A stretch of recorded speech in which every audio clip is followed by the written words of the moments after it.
So in our study of trig so far, the first two lessons have been all about solving right triangles using trig ratios.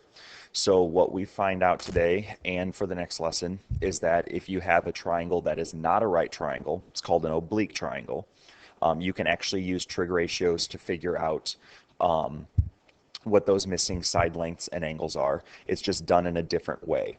So there's two processes. One of them is called law of sines, which is what this lesson is over. The other one is called law of cosines. That's what the next lesson is over. Law of sines can be used anytime you're given one of these three scenarios. So if you're given two angles and a side length, you're going to use law of sines to figure out the missing pieces. And then if you're given two sides and a non-included angle, that means you're also going to use law of sines. In the other two scenarios, which are over here on the right, two sides and an included angle, or given all three sides, you actually can't use law of sines, and that's where we'll introduce the concept of law of cosines. And again, that'll be next lesson. So every single triangle in the lesson today is going to be the AAS, ASA, or SSA scenario. So law of sines is actually a very easy process. It's just setting up proportions and then solving a proportion. So in order to do law of sines, what we're going to have to do first, if not given a picture, we have to draw a picture. Things that are important. Letter A and A are always going to be across from each other. So angle A and side length A. Same thing is going to be true for B and B. So angle B and side B are always across from each other. Same thing for C and C. Angle C is always across from side C. So anytime you're not given a triangle picture to begin with, that's the first thing you should do is draw a triangle. So in the first problem here, that's exactly what we're going to do. It actually doesn't matter what your triangle looks like as long as everything gets labeled in its appropriate place. So angle B is 34 degrees, angle C is 100 degrees, and then little b is 8. So the missing pieces, I'm going to have to find little a, little c, and angle A. Now this scenario, you're given two angles and a non-included side, so this is the angle side scenario. Now, is that really important right this second to identify that? Not really, but when we get to the back of this sheet and we talk about the more complex case of law of sines, it might be useful to write down that acronym to begin the problem. So the next thing we want to figure out is what's the easiest thing to find. In this case, it would be angle A. You know that all of the angles in a triangle add up to 180. So if you subtract the ones you already know, angle A is going to come out, let's see, 46. So angle A is 46 degrees. And then from there, we're going to use law of sines. So we're going to set up proportions in order to solve. Now, the reason that law of sines works is because I was given two things of the same letter to start the problem. So I knew both angle B and side B. So in order to use law of sines, that always has to be the case. You either have to know both A's, both B's, or both C's. If that's the case, then you can use law of sines. So what I'm going to do is set up a proportion using B and B. So I'm going to say sine of 34 over 8 is equal to. Whether you find little c next or little a next really doesn't matter in this problem. It's usually a good thing to always find the largest first. That's going to come back to play a little bit later in the unit, or in the next section, I should say. So it kind of is just a good habit to do that. So if we're going to do that, we would actually find little c next because angle C is larger than angle A. So to do this, it's just a proportion. So all we're going to do is cross multiply and divide. So the first thing you do is cross multiply. So I'm going to multiply 100 and sine of 108. And then we're going to divide by the sine of 34. So we're going to get 14.1 for little c. So cross multiply, divide. It's just a proportion. To figure out what little a is, you can't use Pythagorean theorem because Pythagorean theorem is specific to right triangles. So we do have to do law of sines again. So I'm going to use the exact same ratio I started with, b over b, and this time we're going to do a over a. So sine of 46 degrees over little a, and the process is the exact same. We're going to cross multiply and divide. So we are going to first do 8 sine of 46, divide that answer by sine of 34, and I get 10.3 for little a. And so what we've done is we've solved the triangle. We started out with 2 angles and a side, and we found the remaining angle and the 2 remaining sides. So that's a quick setup of law of sines. It's actually very easy to do. Between law of sines and law of cosines, this is actually the easier process. So one more example over here, just a plain example. So the first thing we're going to want to do is draw a picture. Again, doesn't matter how the triangle's labeled, as long as everything gets put in the right places. This is again a case of having 2 angles and a side, but this one is ASA because the side length is included between the angles. I'm going to label the remaining sides as little a and little b. And the first thing you want to ask yourself is, what's the easiest thing to find?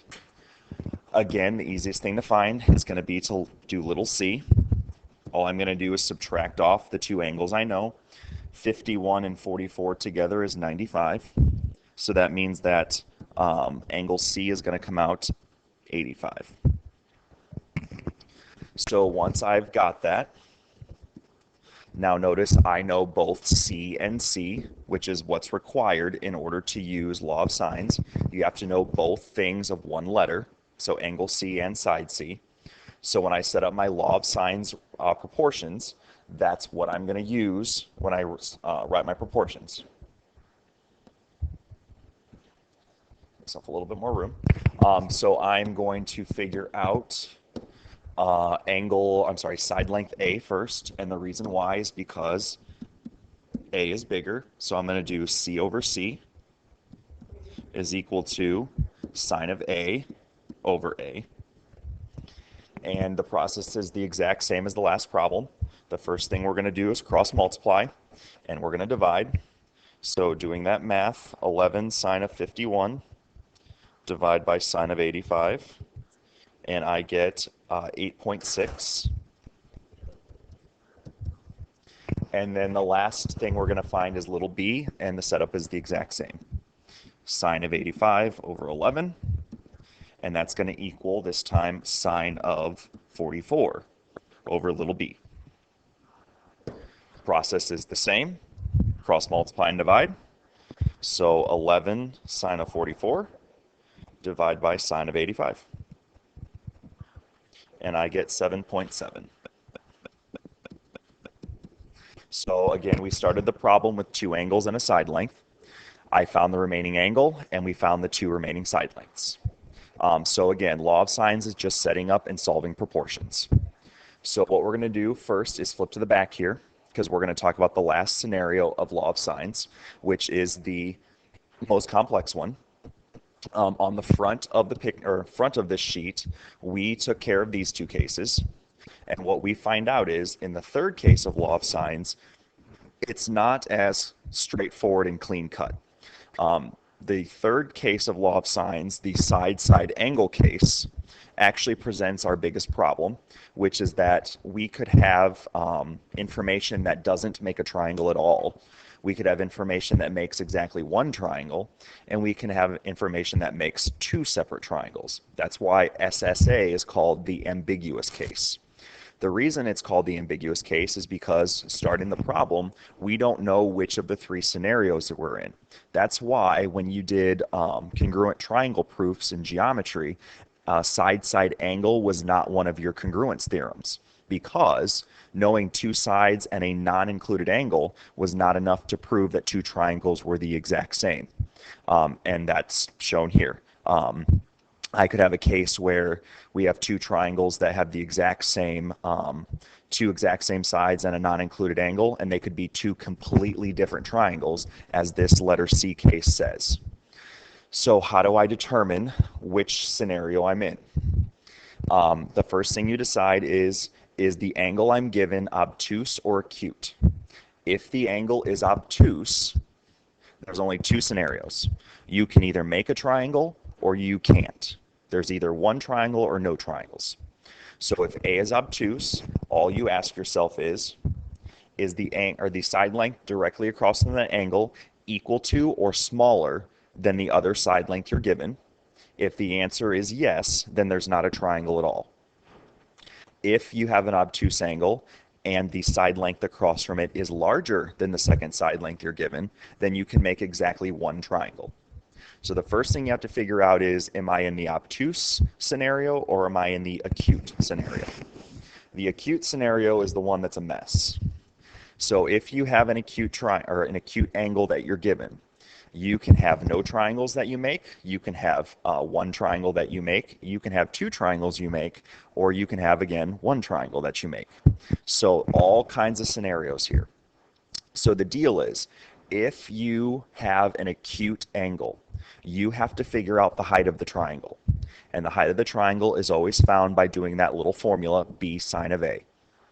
Once you know the height of the triangle, then you ask yourselves these questions. Is the height larger than the side length across from the angle? If it is, you can't make a triangle. Is the height equal to the side length across from the triangle, or across from the angle that's given? If it is, you can make exactly one triangle, and it would be a right triangle. Is the height smaller than A, which is smaller than B? If that's the case, then you have two triangles that you make, and the problem becomes very labor intensive because you have to find two sets of information because there would be two different triangles that you could make. And then the last part is A larger than B? If your side length across from your angle given is larger than the other side length, then you have exactly one triangle. Now this illustration and the explanation is a little confusing until you actually do a problem. So the first thing we're going to do is do a problem and see if we can hopefully clear up some of the questions that you're thinking to yourself right now. So first thing we're going to do is draw a triangle.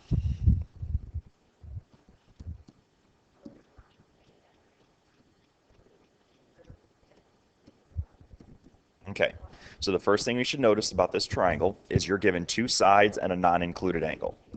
Since it's a case of SSA, that means that we have the possibility that there's no triangle possible to be made, that there's exactly one triangle that you can make, or that there are two triangles that you can make. So how do you decide? The first thing you look at is angle A, the one that's given, is it obtuse or acute? In this case, angle A is obtuse, so we would be in the scenario here on the left side. The next thing you ask yourself is the side length across from the angle, is it larger or smaller than the other side length? So the first thing is A is obtuse. And is little a bigger or smaller than B? In this case, it's bigger. So coming up to my scenarios, we're in this scenario right here because A is obtuse and little a is bigger than little b. That means I can make exactly one triangle. So this is the easy case. So what we're going to do is we're going to set up law of sines, and we're going to do the process just like on the front. So the first thing that you notice is I know both a's. So I'm going to do sine of 115 over 20. And then what you have to realize is the only other information you're given is side length B, meaning that I have to find angle B before I can do anything else. Now this process is going to be a little different than the last one because we're finding an angle. So when we cross multiply, we're going to do 11 sine of 115. We're going to divide that answer by 20, and I get a really nasty decimal. My calculator says 0.498469283. Now what you need to realize is that is not what angle B is. Since we're trying to find an angle in this problem, we actually have to finish the problem by doing sine inverse. So that nasty decimal that we just found in the calculator, I'm going to take the sine inverse of it, and that's going to give me my angle measure of 29 0.9 degrees. So anytime you're looking for an angle, you're going to cross multiply, divide, and then you have to take the inverse. So B here is 29.9. The next thing that we should probably find is angle C. Angle C is found very easily just by subtracting from 180. So take away the 115 that we started with, take away the 29.9 that we just found, and angle C is going to come out 35.1 degrees. So once we've figured out what angle C is, now I can go through the process of law of sines and figure out what little c is. So again, I'm going to set up a law of sines proportion so that I can figure out C. I'm still going to use the original information that I was given, so A over A. And this time I'm going to do sine of C, which I know the angle this time. I'm trying to find the side length.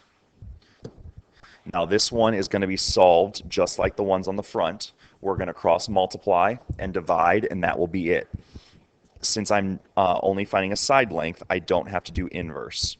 You're only going to have to do inverse if you're finding an angle measure.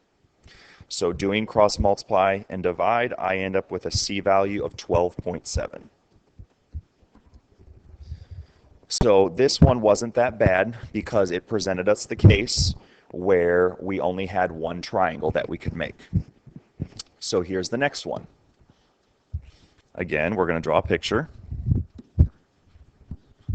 Angle A is 40 degrees. Little a is 13. Little b is 16. Oops. Should probably write that in. So, first thing that we have to notice here is this is SSA, and angle A is acute. So, coming back up, whenever angle A is acute, we have to find the height of the triangle by doing B sine of A. However the height comes out is going to tell us which of these four scenarios we're in. So I'm going to do B times sine of A. B is 16. A is 40 degrees. So my height comes out as 16 sine of 40. And I get 10.3. So here's what we do. We take the height, we take the A, and we take the B, and we compare them. The height is smaller than A, and A is smaller than B. So coming back up, unfortunately, we end up in this case. If the height is less than A, which is less than B, we actually have two different triangles that can be made in this problem. So we're going to have to do law of sines two different times. So here's how this works. The first thing we're going to do is we're going to list these as case 1 and case 2. There are three things we have to find. We have to figure out angle C, we have to figure out angle B, and we have to figure out little c. So in each of those cases, those three things are going to be different in each case. However, in case 1 and in case 2, everything that was provided for me in the problem, angle A, and little b, those all remain the exact same regardless of whether we're in case 1 or case 2. So here's how we figure out everything. The first thing we're going to notice is I know both A's, so sine of 40 over 13, and I need to figure out angle B, so sine of B over 16. So the process starts out the exact same as the problem we just did. We're going to cross multiply, we're going to divide, and since we're finding an angle, we're going to have to inverse. So 16 sine of 40 divided by 13 gives you a nasty decimal. My calculator says 0.7911232212. That's obviously not an angle. What we're going to do is we're going to take the sine inverse of that, and angle B for me comes out as 52.3 degrees. So continuing the process for case 1 is the exact same thing as what we did in the first problem on this sheet. To figure out C, we're going to take that angle, subtract from 180, along with the original angle that I was given. So taking those and subtracting those from 180 is going to give me 87.7. And then the last thing I'm going to need to do is figure out little c by using law of sines, just like the last problem. So I'm going to set up a law of sines ratio. So sine of 40 over 13 is equal to sine of 87.7 over little c. And this process is just like the last problem. The first thing we're going to do is cross multiply and divide. 13 sine of 87.7, divide that answer by sine of 40, and I get 20.2 for little c. So what we've done here so far is we have found everything missing for case 1. So if you notice, this entire process is actually the exact same as every other problem we've done so far. The only thing that's going to be different now is how we figure out case 2. So in case 2, angle B is different, angle C is different, and little c is different. Figuring out what those differences are actually very easy. What I'm going to call these are B prime, C prime, and C prime, so that we know we're in the case 2. So here's how you figure out the second angle B. All I do is take the one I found in the original problem and subtract from 180. So all I'm going to do is take 180, subtract off the angle B from the other scenario, and I get 127.7. So in case 2, angle B is 127.7 degrees.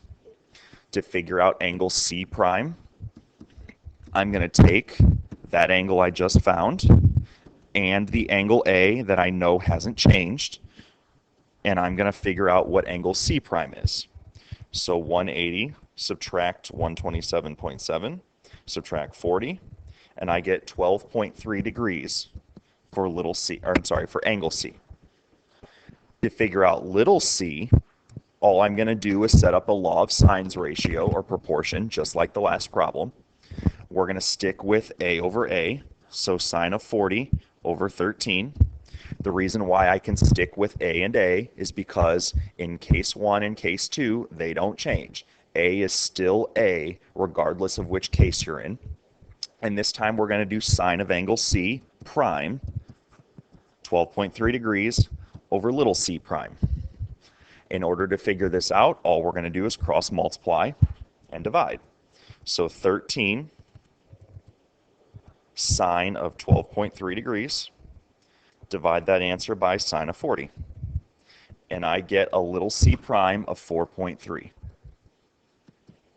So what we figured out is there are 2 triangles that I can construct with the original information given in the problem. One of them has an angle B of 52.3. One of them has an angle B of 127.7. One of them has an angle C of 87.7. One of them has an angle C of 12.3. One of them has a little c length of 20.2. One of them has a little c length of 4.3. So in that scenario, there are 2 different triangles I could construct that have the original information given in the problem. The last one we're going to do down here is not as labor intensive. Yes, you have to do this last one. I promise it's not that bad, and you'll see why very, very quickly. So the first thing that you need to notice is I've got 2 sides and a non-included angle. Also notice angle A is acute. So what I need to do is find the height of the triangle. Height of the triangle is found by doing B sine of A, 5 times the sine of 51 degrees. Doing that in the calculator gives me a height of 3.9. So what we want to do is compare. How does the height compare with the side length A that I'm given? Well, the height is 3.9, and the side length of A is 3.5. So H is bigger than A. If the height of the triangle is larger than A, that means I can't make a triangle at all. So H larger than A means no triangle. So what that means then is there's no work to be done because the information provided in the problem cannot be made into a triangle. So anytime you start with an SSA case, that's the scenario that you hope for because it's the least labor intensive. So that's the new stuff with law of signs. It's just learning how to do ambiguous case. Otherwise, the process is the exact same as what you learned last year with your geometry teacher. Make note of any questions that you have. We have not talked about the area problem on the front. I can talk about that very briefly in class to start class. It's a real easy problem. So I'll just worry about doing that in class. Make note of anything you want to ask, and then you can ask in class next class.